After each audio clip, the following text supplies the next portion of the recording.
Hey everybody, welcome to another What a Hell of a Way to Dad bonus little video for you guys, a little slideshow. I've got some pictures to go over. We went out to Louisville, Kentucky this past weekend, stopped at a few places coming back in Indiana. I know everybody is not big on Indiana, and I get that.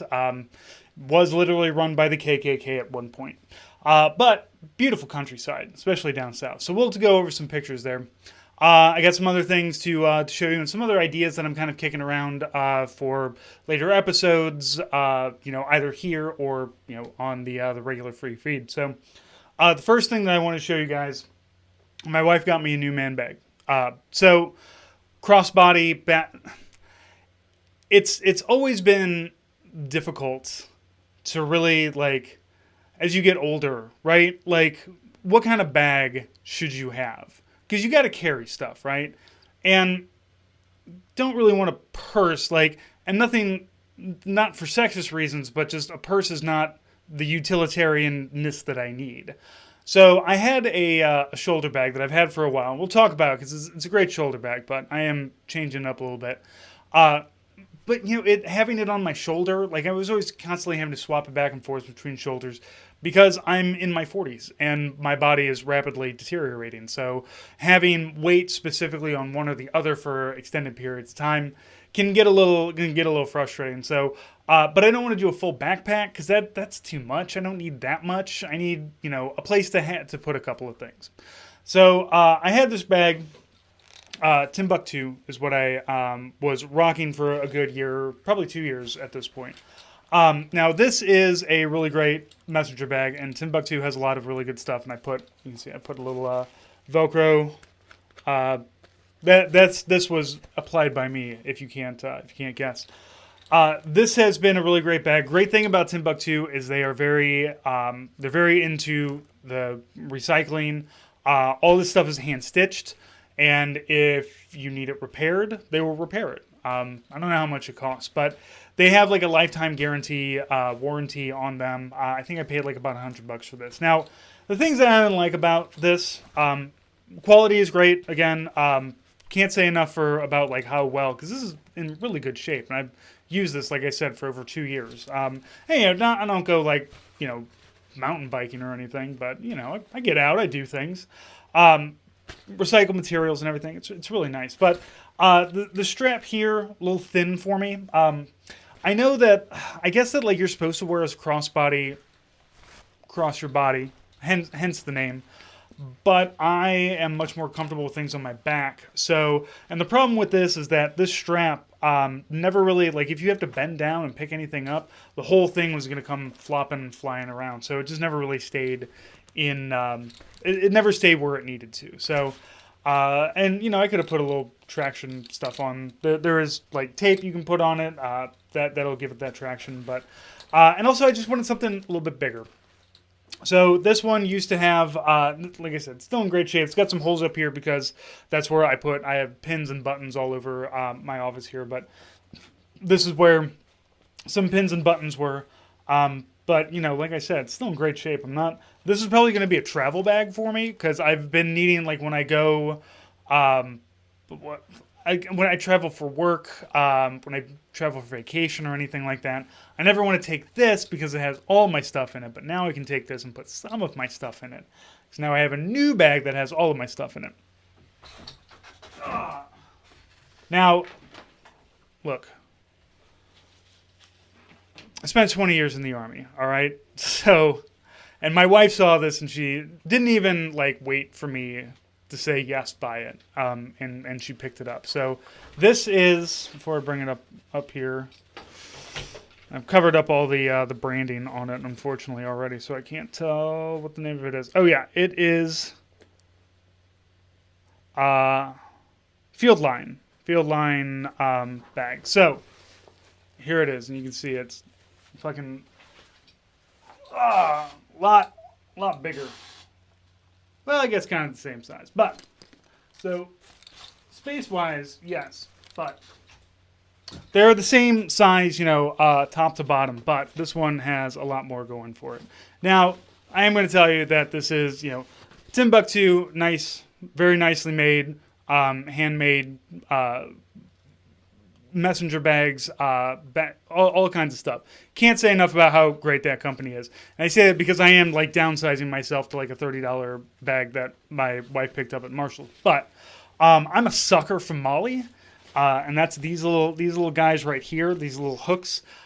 Because this is like when I joined the Army, they were getting rid of the Alice system. The Alice system had metal clips and they sucked. And so now we have the Molly system. And the Molly system is great because what you have, you put these loops on the outside of all of our in the Army, all the body armor, everything has all of these loops, this loop system. And this loop system is fucking ingenious, I gotta say.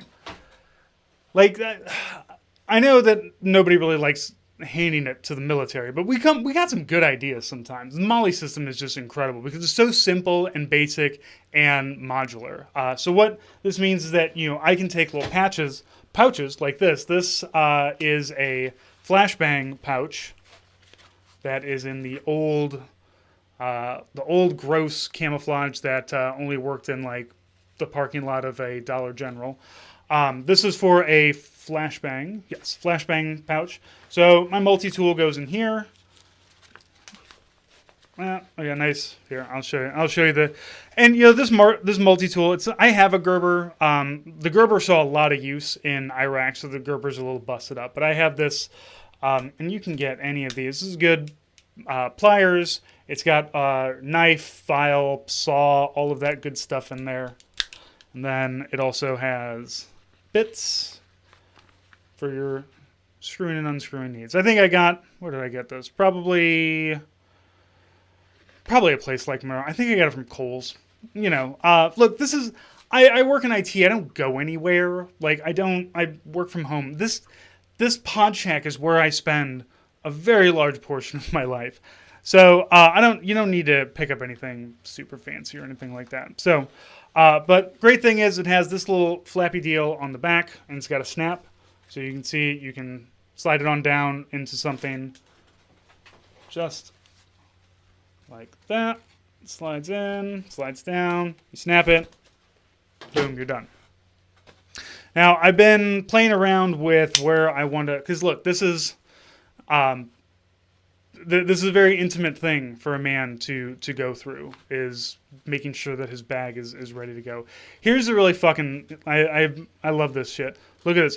So this is like I said, a little pouch you put on your thing. So your body armor's here and you can open it up, grab your flashbang, throw it. They have them for magazines, regular grenades, all kinds of things. All kinds of different shapes and sizes.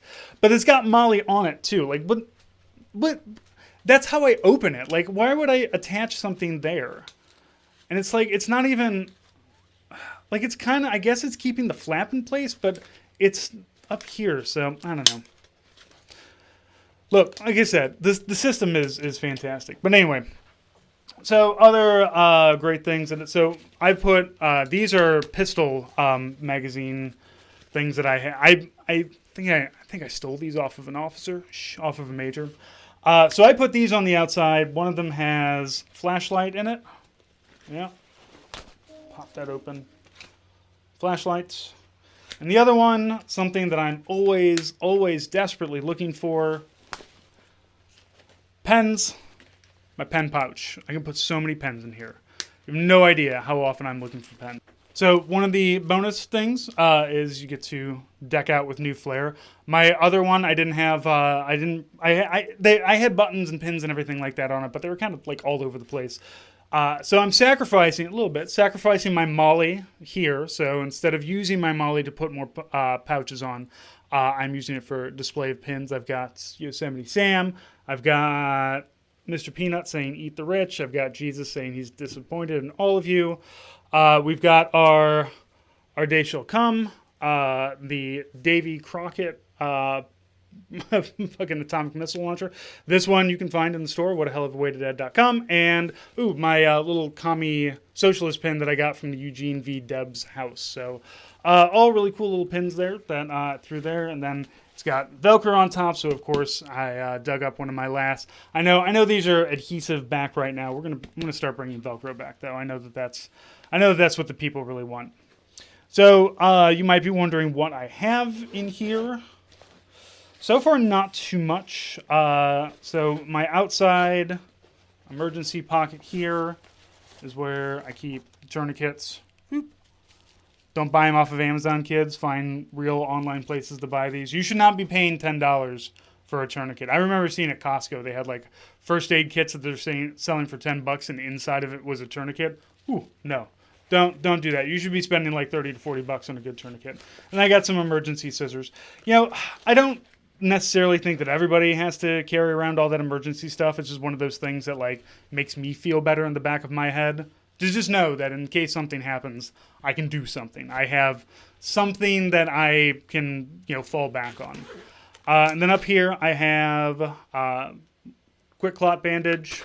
So that's a quick access. But this thing has so many pockets. Like, I put more pockets on the outside because I didn't want to just start swirling everything kind of away into here. But there's just so much more that I can add to this. But like I said, I'm concerned about weight issues. I don't want to be carrying this around for an extended period of time. But also, I am getting back into the gym, so maybe a little rehab on the shoulder. Maybe doesn't feel like it's going to fall off anymore. We'll see. I've also got some appointments with the VA, so we'll. I gotta get it in now before it all gets taken away. All right, so it's my sweet new bag. Thank you, sweetie, for picking that up for me.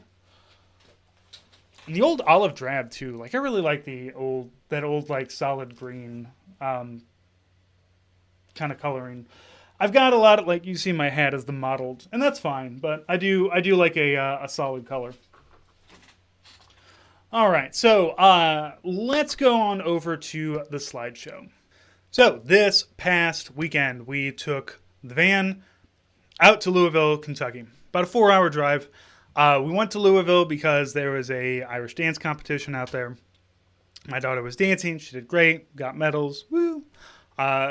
I don't take pictures of the Irish dance competitions and everything because I do have an audience, and it's a lot of children that are there in tight clothing. So I don't need to be putting that out there. So you won't see very much stuff from Irish dance, but I will talk about it because it's usually our excuse to leave St. Louis in the van and go someplace and check some stuff out. And that's something that we've always, my wife and that's what our first date was visiting a lead mine that was turned into a tourist spot. So, she and I have this love for, the strange things on the roadsides. So here we are in Indiana. So to get to Louisville from where I'm at, we have to drive through southern Illinois and southern Indiana, and then Louisville is like at the top of Kentucky, but like kind of down in. So you got to get in there. Now I've lived in Indiana. Nate is not from Indiana, but it's the most place. It's the most place that he's from, I guess, is the best way to say it. Because he moved around a lot as a kid. Because his father was in the military as well. So I have my own history with Indiana, and I don't hold grudges against a state from 25 years ago, and I certainly don't hold grudges against a whole state because their government sucks. I would hate it if anybody did that to me. I live in Missouri. I get it. I understand. So driving through southern Indiana, we've done this drive before, but I guess this time because we're in the van, and the van just is much more comfortable, and it's more of a enjoyable experience. The entire time across Illinois is flat and it sucks, but then you hit Indiana, and Indiana doesn't have any mountain ranges, but they got a lot of hills down south. And my wife and I were kind of remarking how it reminded us of going through the Ozarks, but like the Ozark Mountains they're not a big mountain range like the Appalachians or the Rockies, but they are still mountains. They are large in their own ways. Indiana, the southern Indiana area is, it's tall hills. You can't call them mountains, but very tall hills, but they're also very close to you. So it feels bigger. But also just beautiful, like forest and greenery. The Hoosier National Forest is down there. The biggest problem I have with Indiana is that the word Hoosier means Indianan. to like everybody except St. Louisans, and for St. Louisans, Hoosier means white trash piece of shit. So I could never like stay in Indiana for too long. But yeah, the Hoosier National Forest down south is really beautiful. So I always give my props to the beautiful places because every state has them. From sea to shining sea. But as a Midwesterner and as somebody who spent a lot of time in these forests down here especially in the Ozarks and everything, I just love the way it feels. It's just so green and so bushy and wonderful. So visit Southern Missouri. Go look at the trees. Don't talk to too many people, though. All right. So, did our fesh. Driving home. Our stops on the way home. Marengo Cave. This is in Indiana. I'm going to say about an hour outside of Louisville, coming back towards us. So, we're suckers for show caves. 100%. Every show cave is a little bit different, but they're all very much the same in many ways, which we will go over as we go through some of these photos. So, of the show caves that my wife and I have been to, Merrimack Caverns is probably the one we've been to the most. That one's really close to us, about 45 minutes outside of St. Louis. We've got Bridal Cave, we've got Smallin Cave, we've got there's the cave that's up in Hannibal, the Mark Twain Cave. There's the one that's got the funicular in it that's Marvel Cave. That's down in Branson. Bridal Cave is down, I think, in Camdenton. I'm blanking on the one that Fantastic Caverns. That's the other one I was thinking of. They advertise that they have a little cart that they'll drive you through the cave. And they do. We've driven that little cart. And so those are the ones that I off the bat can think of. We also, last time we went to Louisville and came back, we went to Indiana Caverns, which is, I struggle to say a newer show cave because it's a cave. It's a hole in the ground that's existed for, millions of years. But, of time of allowing people to go into it, Indiana Caverns is only in the last 20 years that they've been kind of building it up into a show cave. So I love show caves because there is one this is the only way, I love caves. This is the only way I want to go into a cave and go see cool cave formations. Like this whole we're going to crawl through the mud and we're going to, swim naked in the cold water to not contaminate it. And we're going to, be in total obliterated dark. I'm not into that. I don't want to do that part. I want to have a nice walkway and have somebody point out all the cool cave formations to me. And I want to, the interesting things, the effects that you get to experience underground that you're not going to experience above ground. I just don't want to be gross while I'm doing that, right? So that's why show caves are really, really wonderful. I really love them. And also they're really big on conservation of caves.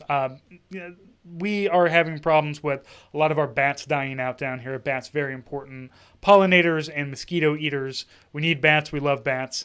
So a lot of these caves are also very, forward on not only making sure that the caves stay healthy and that people aren't running around touching all over them. Though we'll talk about some of those caves because the one up in the Tom Sawyer cave has graffiti all on the inside of it, but it's a cave that kids have been exploring since the 1800s. So they didn't know any better. So Marengo Cave is a national natural landmark in the United States. National natural landmark.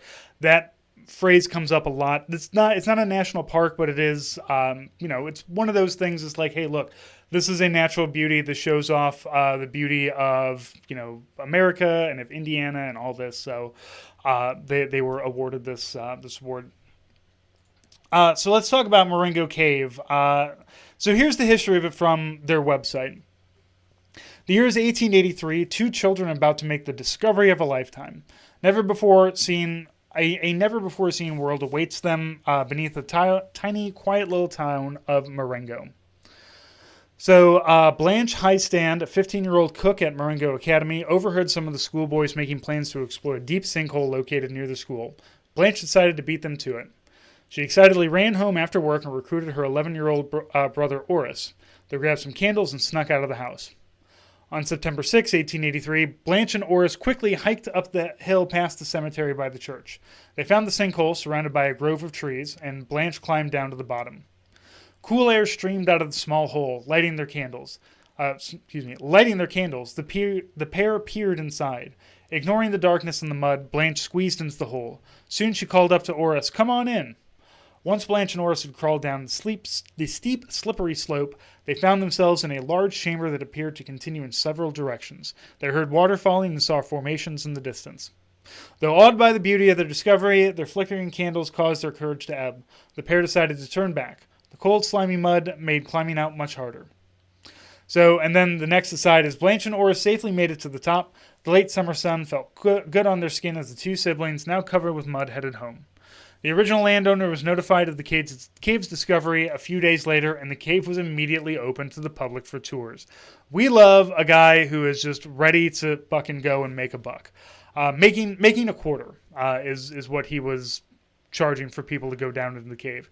And this is the thing about show caves, too, is that some of these show caves have been around for, as I said, obviously been around for millions of years, but some of them have been show caves that people have been exploring, like the general public have been exploring for over 100 years, like 150 years. I believe Marvel Cave is one of those, that started up in the 1800s.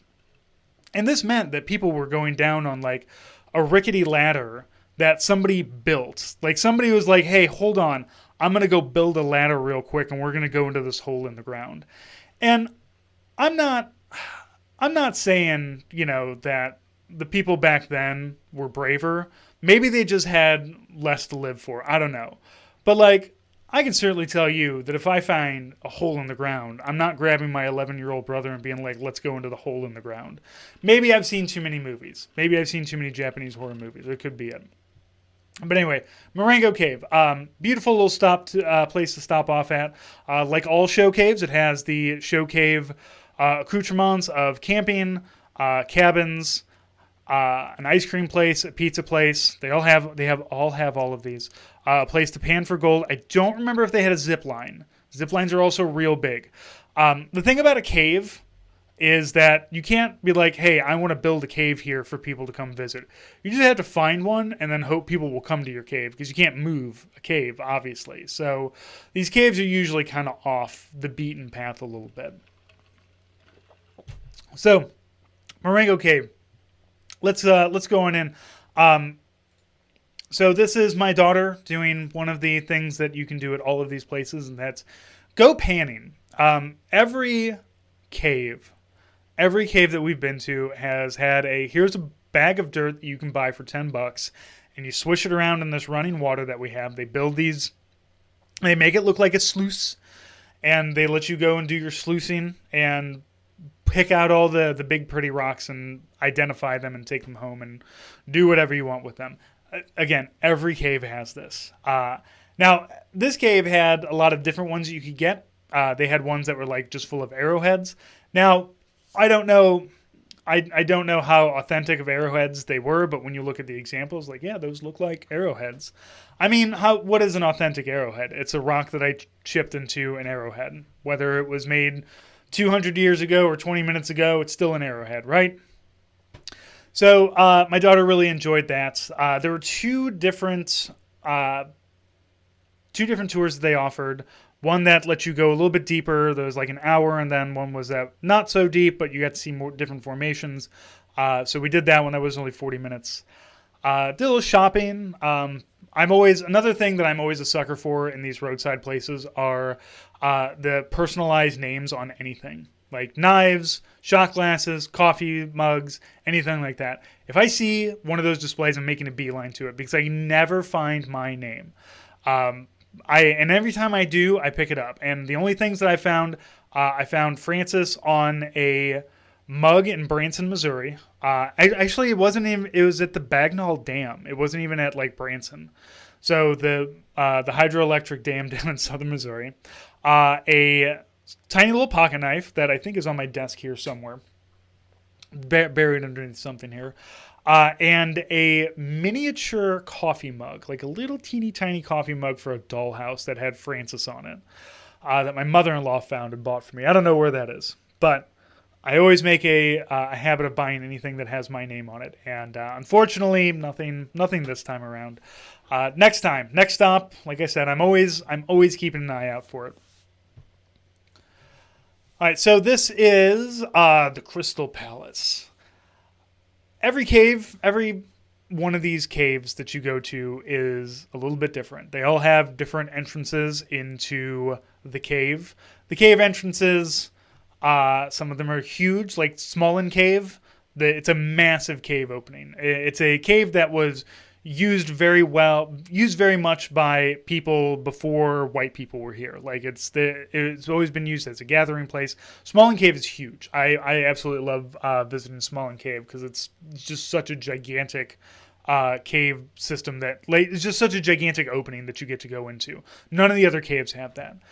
Merrimack Caverns has a building, and so does it. Like they have this building that's kind of built in front of it, and then you have doors that you go into. So you don't really get the full scale of the opening of Merrimack Caverns, but what's cool is like as you progress like kind of further into gift shops and everything, you are progressing further into the cave. So Merrimack Caverns is a favorite for us. Also, they used to have like dance floors and everything in there. They used to have people who come from all over to hang out at Merrimack Caverns. We got to get back there soon. This is actually the exit to this particular tour. The entrance looks pretty much the same, though. It's this kind of cage door, and it goes down. It has some really shoddily made concrete stairs going down, but then it goes off into very nice tapered, floor pathways that you can walk along and everything. And we'll take a look at some of that too. But I like this because Crystal Palace gets used so much for cave excursions, and the Crystal Palace is also the name of the very first strip club that I went to when I was 21. So, RIP to the Crystal Palace. That place does not exist anymore. Strip clubs, as it turns out, don't stick around for long. I don't know why. All right, so when you get down into the cave, this is a plaque that is in memory of Blanche Heisted and her brother who discovered the cave. I mean, again, some kids fell into a hole in the ground. So this is a nice little plaque that you have when you go on down. You get a lot of your cave formations. So this is one of my favorites, mirror illusions that they have. And you'll see this in a lot of different caves. And it's a effect of the lighting, obviously. But this, if you look down to the bottom here, it looks, while you're standing there, it looks like it's maybe 10 feet deep or so. But it's really like about 6 to 8 inches deep here. And of course, that's the reflections from the top of the cave onto the bottom there.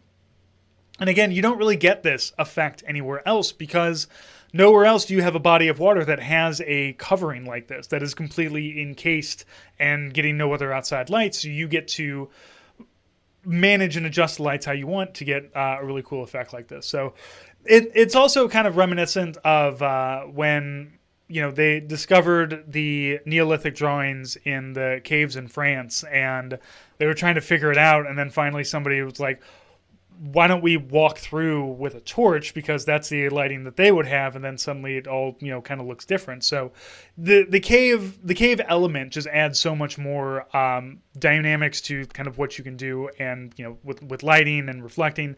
I've shot in a lot, like photo shot in a lot of caves. When my wife and I were first getting together, I was still in the Army, and I was a photographer for the Army. So what I would do is I would borrow the camera and take them to places like this and get my skills in. And you know what, this is now done with my phone, and the phone does pretty much. I mean, look, you get the effect here. You see what we're going for. So still pretty nice, but this is, like I said, this is why I love show caves, because I wouldn't see this. You're not going to see this anywhere else unless you go underground into a cave. So this blue light here, that is the original sinkhole that Blanche and her brother Oris came on down. So this comes down. They would have come down the little hill here. This is probably, so from, you can see the pathway here to the left, and then up to the top. If you had to climb that, that'd probably be about 15 to 20 feet just up. and there's a lot of mud and loose rocks. And if you're a kid down here with a candle, you're not getting too far with that. But this does open up into a larger chamber that goes off into a lot of different directions. So interesting place that they found here.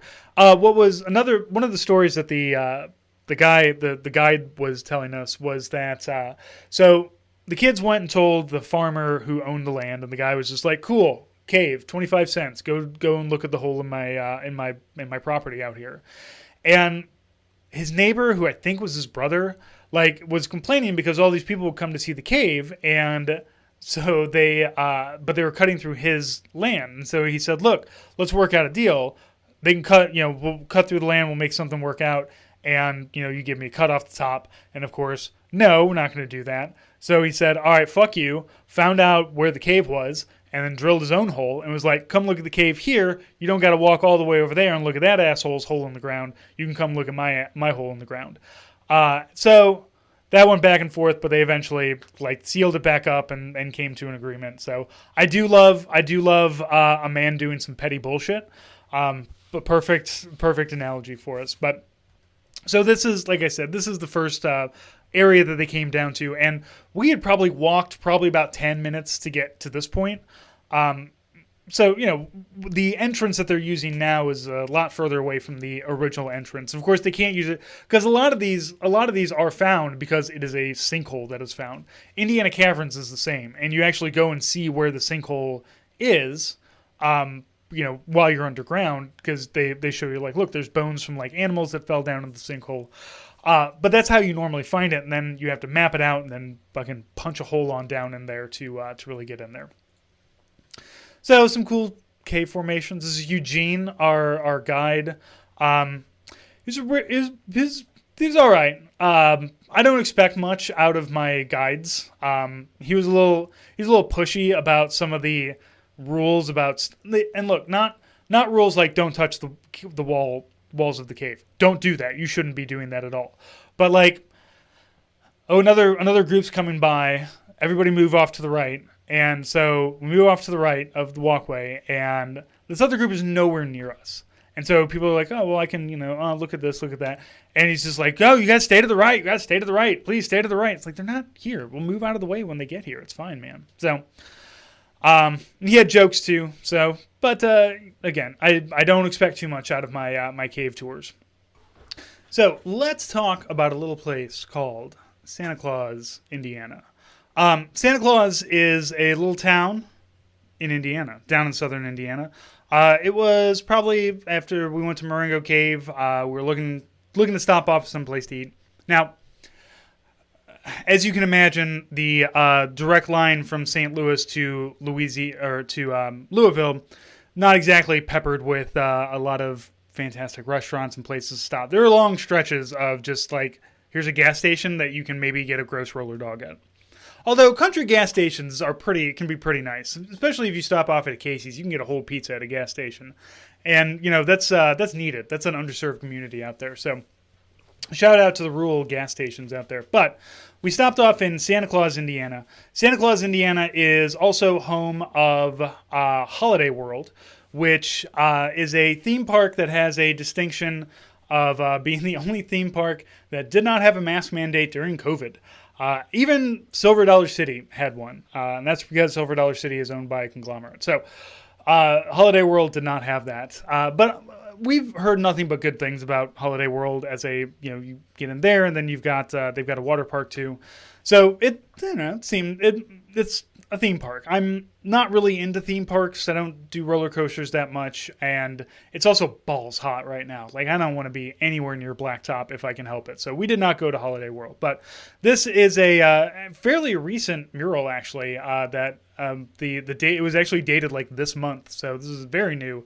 This was on the visitor center, so they lean really hard into Santa Clausness, and I believe the name of the city was originally Santa Fe, Fee, and when the city went to register their name with postal codes and everything, and somebody might correct me on this, but they basically is we have too many Santa Fees, you can't do that, and then some kid was like, "It's place is Santa Claus," and the name stuck, so whatever.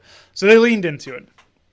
Also Lincoln. Lincoln, big in Illinois, but Lincoln also lived in Kentucky. He grew up there, as you can see up there in the top left. It says "There I grew up," so they have their connection to Lincoln as well.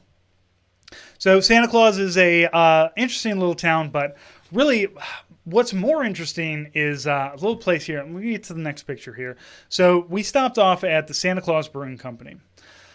The thing that I wanted they didn't have, which was the Hoosier pork tenderloin, and the Hoosier pork tenderloin is Indiana's. Every state has a gross, stupid food.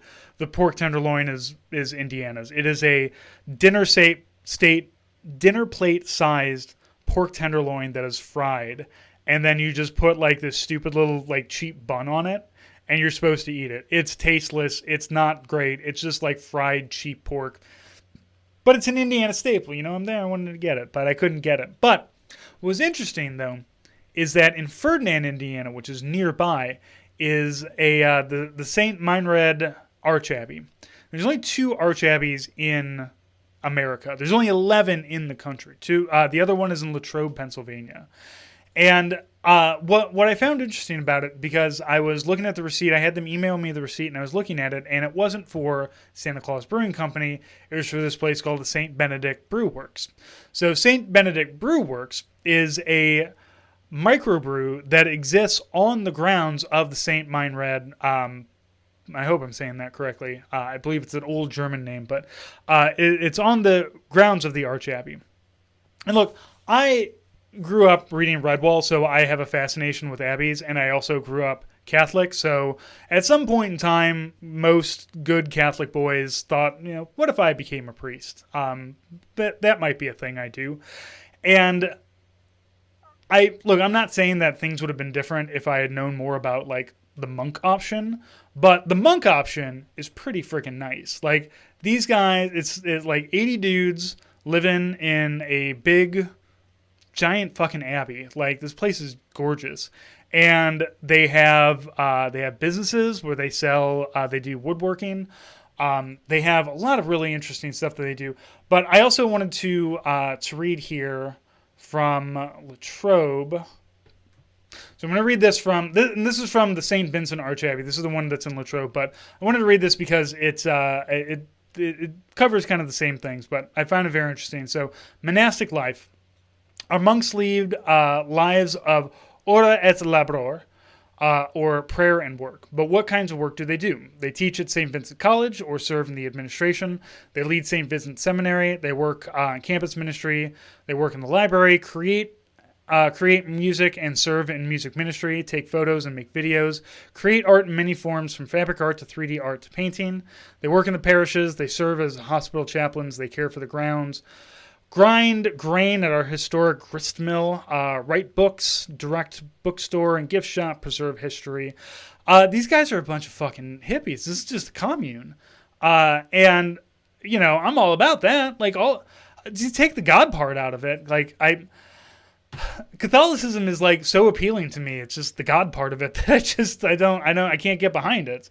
Also the molestation and everything, but on a holistic kind of view, not on a administrative view. Catholicism has always, it's always been ingrained in me. So the monastic life sounds pretty dope. Just hanging out and creating art and being very bohemian. No chicks though, so that's a deal breaker for me, guys. Sorry. And the prayer. Although, I already wake up really early. I mean, if I could just be the guy that tends the garden. You got to think about what the job that you want when you retire is going to be. I think I'm going to work at Savers, the secondhand store that I love to be at. But, you retire, and I know everybody's like, oh, shouldn't have to work till you're dead. And for sure, definitely, you shouldn't. But also, you got to, give yourself a reason to get out of bed. So, think about that. Like, what's that, thing that I could do 20 hours a week? That might be fun. All right, so Santa Claus also has this giant fuck-off Santa statue. That is pointed towards Bethlehem. So we have reached, I don't know, evangelical Mecca? I don't know what the fuck this is, but it was weird. But he's giant Santa Claus. This is at the Santa Claus Museum that they had. Which was it's the kind of museum that I like, where it's an eccentric person's collection of things that they put on display for you. I love it. That's the exact kind of museum that I love. So here's some Santa Clauses that are inside of here. There are a lot of letters to Santa that are on display from the 1800s up to like current year. They add letters every year to their thing to keep preserving the letters that kids send to Santa Claus. So I thought that was really cool.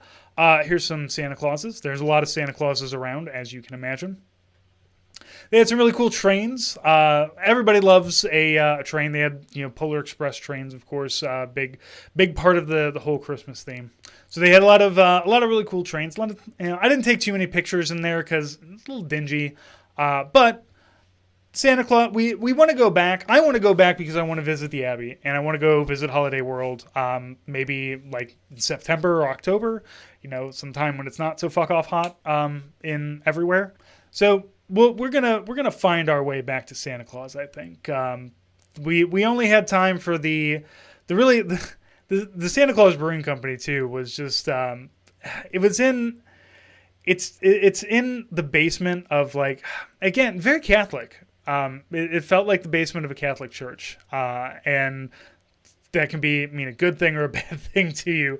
I always had an enjoyable time doing family and school stuff in the basements of churches. So to each their own. But it's not a big city. It's leaning really hard into this one thing that it's got going for it. It's like we've got this and we've got Holiday World. That's about the best you're gonna do. You're not gonna find a 5-star here. You're not gonna find a Michelin restaurant. That's okay. You can go to the Santa Claus Brewing Company, get the big fuck off pork tenderloin sandwich, write back to me about how much you hated it or how much you loved it. Maybe you're that weirdo that loves it. So a couple of other things to point out. I got some new signs. So we have Geek Craft coming up in Webster Groves in next month. A month from now. So these signs are not in the store. This one, and then I've got this come screen with me. Needs a little touch up here, but I wanted to kind of show off some of the stuff that I've been working on. Not up in the store right now. If they don't end up selling at Geekcraft, I will put them up in the store. But I am back to kind of flogging it on the signs. I want to have some good stuff. We're thinking there's like a really big convention that's coming to St. Louis pretty soon, and it's like if we get a corner booth, it's expensive, it's pricey. It is like $900, but it's 3 days, and I think we could clean up. So. We're thinking about it, so I'm working on stuff. I'm cranking out signs and everything. Oh, and so finally, here's something I got to show you guys. Some of you may know what I'm showing you. Some of you may not. This is some uranium glass that I found at Savers. Now, I got to tell you guys, I've been looking for uranium glass for a long time. So I've been looking for it for a while. You can find it on eBay. You can find it in antique malls. But those are people who know what they have. This is Savers. This is a second-hand store. And if you're wondering, is Francis shining a black light onto that? Why does Francis have a black light flashlight? For this exact moment. For this moment in time of shining this and seeing, yes, this is, in fact, uranium glass. And I'm going to buy it. And I'm going to fucking clean it up and sell it in the store. And here, let me show you it too. Let's see if we can. But you can see that there's kind of a green glow to this when it hits. It's kind of hard to see here, but you can definitely see it back here in this picture. You can see it a lot better here, where it's really you can see it. It's glowing, man. It popped up, and like I said, I've had. For probably a year and a half, I've had that for this exact moment. So that's the slideshow for this week. We went really long, but I had a lot of stuff to talk about, a lot of stuff to show you. So it's been a couple weeks, and I think like once a month is really what's going to hit the sweet spot of this. So I can have it as a video, and I can release it as an audio version as well. One other thing to show off, t-shirts up in the store. I'm throwing a lot of t-shirts up in the store. I've got a lot of old designs, a lot of new designs, and it's really easy to throw them on a t-shirt. And but if you want them on anything else, like rocks glasses, pint glasses, hats, anything, let me know. I can do that. We can do that. We just type it up, put it out there. It's too easy. So thank you all for listening. Thank you for watching, and we will talk to you next week.